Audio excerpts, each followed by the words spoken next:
نحمده ونصلي ونسلم على رسوله الكريم. أما بعد فأعوذ بالله من الشيطان الرجيم.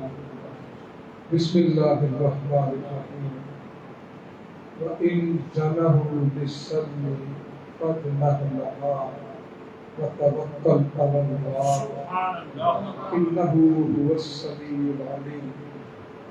وإن يريدوا أن يخدعوك فإن حسبك الله والذي أيدك بنصره وبالمؤمنين.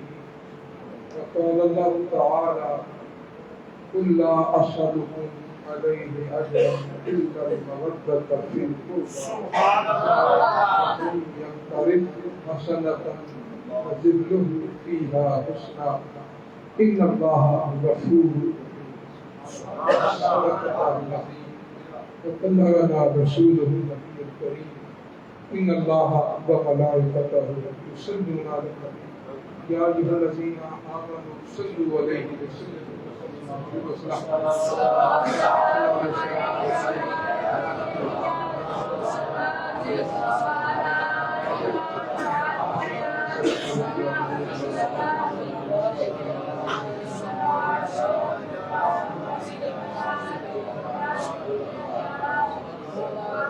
باغ جنت کے ہیں پہرے مدح خانے اہل بیت. باغ جنت کے ہیں پہرے مدح خانے اہل بیت. تجھ کو مژدہ نور کا تجھ کو مژدہ نار کا اے دشمنان اہل بیت. مژدہ نار کا اے دشمنان اہل بیت. بے اجازت جن کے گھر جبریل بھی آتے نہیں. بے اجازت جن کے گھر جبریل بھی آتے نہیں. قدر والے جانتے ہیں عز و شان اہل بیت. قدر والے جانتے ہیں عز و شان اہل بیت. اور گھر لٹانا جان دینا کوئی تم سے سیکھ لے. گھر لٹانا جان دینا کوئی تم سے سیکھ لے. گھر لٹانا جان دینا کوئی تم سے سیکھ لے. قدر والے جانتے ہیں عز و شان اہل بیت. اور اہل بیت پاک سے گستاخیاں بے باقیاں. اہل بیت پاک سے گستاخیاں بے باقیاں. لعنت اللہ علیکم دشمنان اہل بیت. لعنت اللہ علیکم دشمنان اہل بیت. زہر قاتل سے قتل کر دی شبیہ مصطفیٰ. زہر قاتل سے قتل کر دی شبیہ مصطفیٰ. حسن آل مصطفیٰ وہ حسن جانے اہل بیت. حسن آل مصطفیٰ وہ حسن جانے اہل بیت. تمام تعریفیں اللہ رب العزت کے لیے جو ہمارا خالق مالک رازق اور دنیا میں بھیج کر ہمیں آزمانے والا ہے. جو زندگی اور موت کا نظام جاری کرتا ہے اور وقتی طور پر کچھ دیر کے لیے ہمیں زمین پر پیدا فرماتا ہے اور ہمیں ایسا لگتا ہے جیسے یہی رہنا ہے اور جب بندے کا دل لگ جاتا ہے تو پھر اسے دنیا سے نکال اور بے حد و بے حساب حمد و سلام اس کے حبیب ہمارے آقا مولا تاجدار مدینہ سرور قدسی احمد مصطفیٰ جناب حضرت محمد مصطفیٰ صلی اللہ علیہ وسلم آپ کی آل پاک اہل بیت کرام صحابہ کرام ازواج مطہرات پر درجہ بدرجہ درود و سلام۔ آج ہم درس قرآن مجید کی اس محفل میں حاضر ہیں جس کی صدارت صاحبزادہ بالا شان کی طریقت رہبر شریعت حضرت صاحبزادہ پیر سید محمود شاہ صاحب آپ فرما رہے ہیں، اور جو زیر نگرانی اس مسجد کے امام جناب پیر سید عادل مدہ صلی اللہ علیہ اور زیر نگرانی حضرت علامہ مدثر قادری صاحب کے اور زیر انتظام ڈاکٹر طلعت حسین صاحب، جناب قاسم رشید صاحب اور دیگر تحریک منہاج القرآن کے عہدیداران، قائدین اور کارکنان، بالخصوص تحصیل کڑیاں والا تحصیلی حلقہ کے صدر جناب سر محمد اشرف صاحب اور تمام اہل اسلام، یہ درس قرآن کی محفل میں اللہ تعالیٰ ہمارا آنا اور جانا قبول کرے۔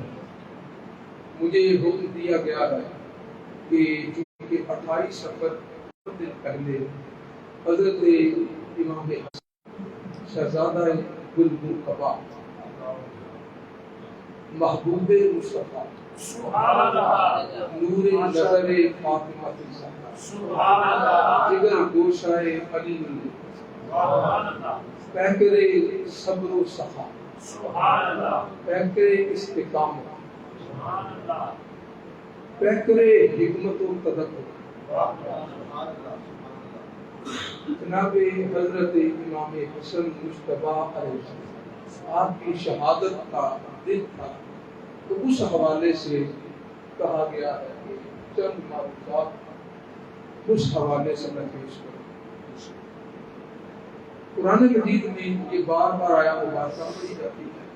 اللہ تعالیٰ نے ارشاد فرمایا قُل لَا أَسْأَلُكُمْ عَلَيْهِ أَجْرًا إِلَّا الْمَوَدَّةَ فِي الْقُرْبَىٰ، محبوب سے کہہ دیں میں تم سے کوئی صلہ نہیں مانگتا۔ اے محبوب آپ ہی کہہ دیں، آپ سوال کر دیں، آپ کو سوال نہیں کرتے، آپ کو سوالیوں کو عطا کرتے۔ سبحان اللہ۔ تو ہم تو نہیں چاہتے، آپ تو نہیں چاہتے کہ آپ مانگیں، لیکن ہم چاہتے ہیں کہ ایک چیز ان سے مانگیں۔ سبحان اللہ۔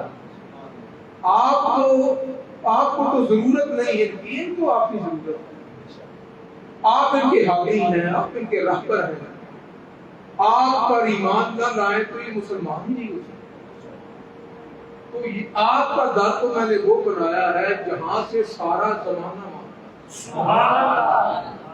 آپ کو تو میں نے ہر طلب سے پاک رکھا ہے، تو اب میں کہتا ہوں آپ مانگیں یا نہ مانگیں، میرے کہنے پر ان سے مانگنے کے اور کو کچھ نہیں کر سکتے، میری یاد سے مبدت۔ سبحان اللہ۔ بس یہاں سے بات شروع کر دی ہے کہ مبدت کیا ہوتی ہے اور محبت کیا ہوتی ہے، دونوں میں فرق کیا ہے۔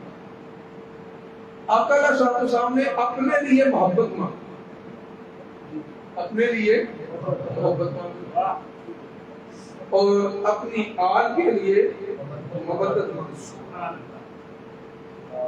محبت کیا ہوتی ہے اور مبدت کیا ہوتی ہے؟ سبحان اللہ۔ اور یہ ہم بیان کرتے ہیں، تھوڑا سا فرق پتہ چل جائے۔ محبت کا لفظ جو ہے یہ حبت ان سے نکلا ہے یا حبت ان سے نکلا ہے۔ حبت ان دانے کو کہتے ہیں۔ حبت کسی بھی جو درخت ہو، کوئی فصل ہو، اس کو جب بوتے ہیں کہ دانے سے بوتے ہیں اور آگے وہی دانہ دوبارہ حاصل ہو جاتا ہے۔